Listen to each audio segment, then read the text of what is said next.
Hi guys, today I will discuss about console.table API. So when we can use this table API?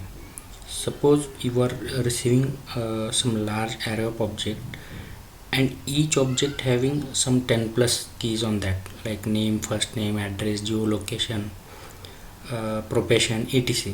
So in that case, when you log that array into console, either it is browser's console or it is node console, to see the log data it will become some messy, means we can't see required details.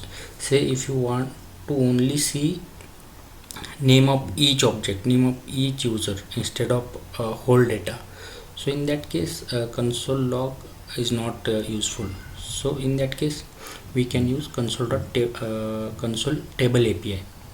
So the syntax is, we can pass array or directly DOM nodes list collection or any object.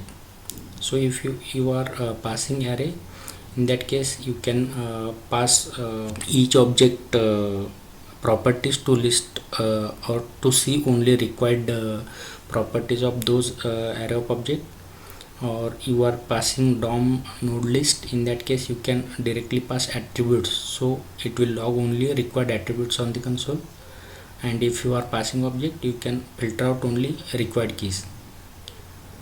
And if you are passing more than one any keys, attributes or columns, you can pass those in array of string, and this is optional. The second parameter is optional if you see here. So what I want to say is, first let's run this code here. This is just simple users function. In that there is a fetch API which is fetching some users data.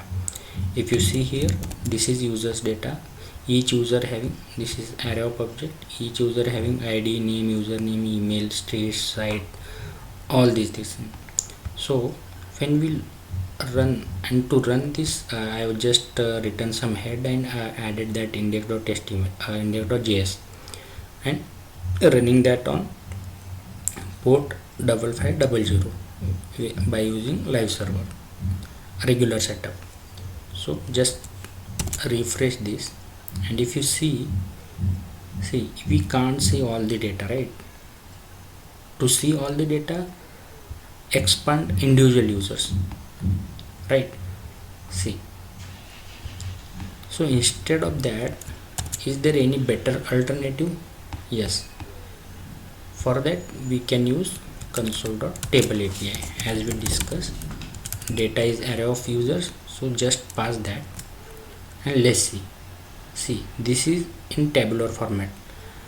If we open it in isolated dev tool, we can see better results, but still we are not able to, we don't want all this data, right?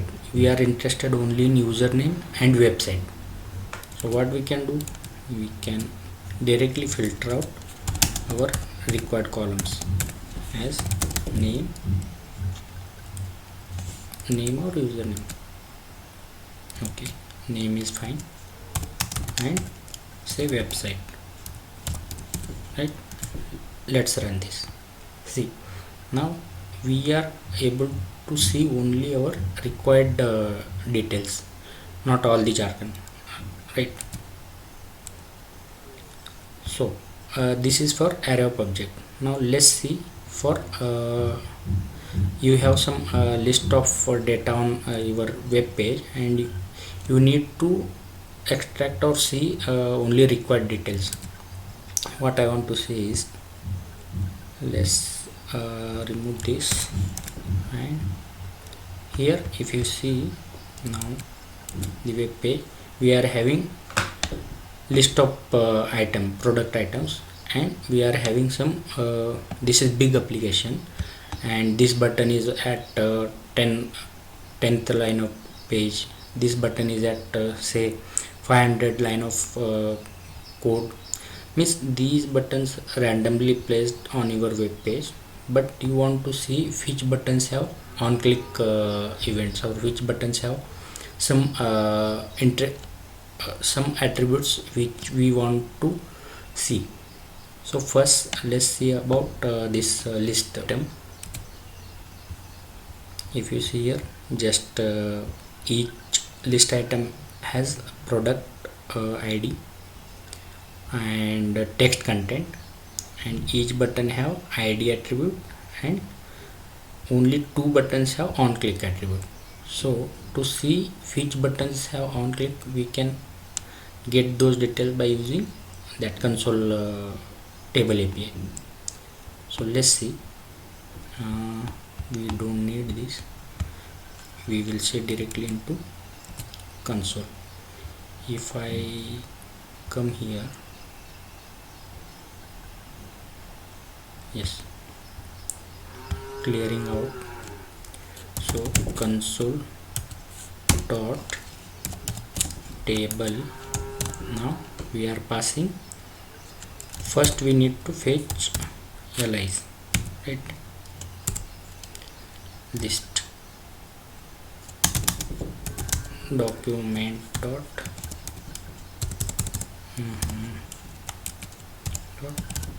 query select all and fetch list items. Now list, right? This is node list, but what in case of console log, regular console log, we get this kind of structure. But if I do console dot table and passing lis list, see, again this is not what we want to see. We are only interested in, say, text content.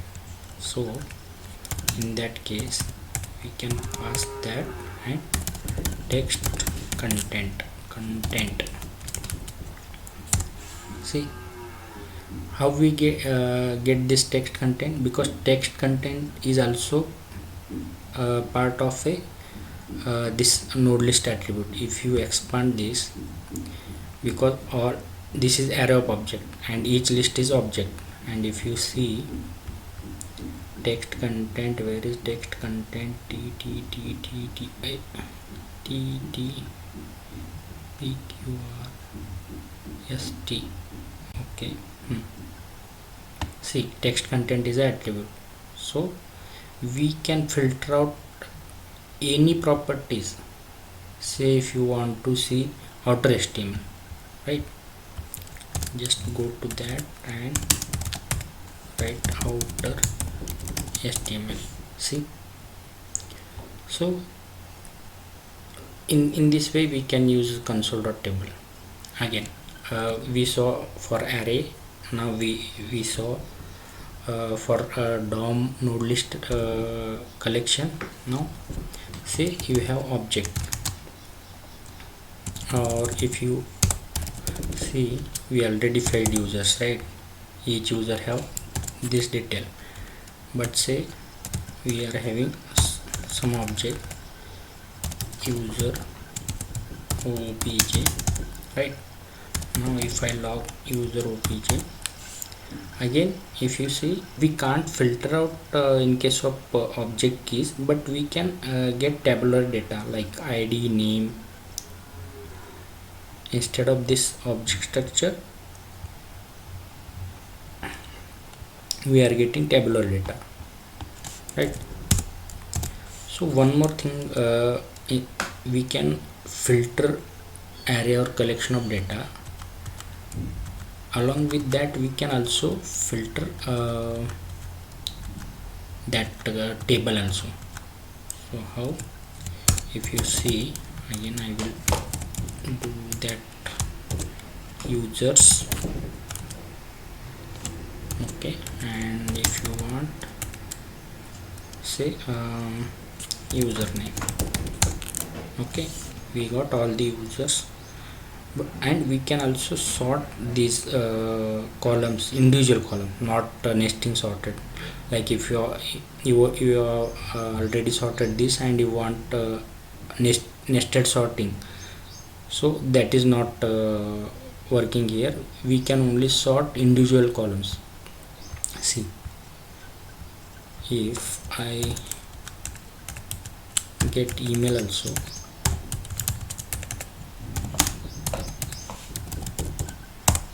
right? See, we can sort individual columns. So that's it. What we saw in today's video is we can use console table API to print array of data in tabular format, or DOM's node list in tabular format, and objects also in tabular format. And for collection or array, we can filter out required columns and see only required columns on the console. So that's I want to share in today's video. Thank you for your time.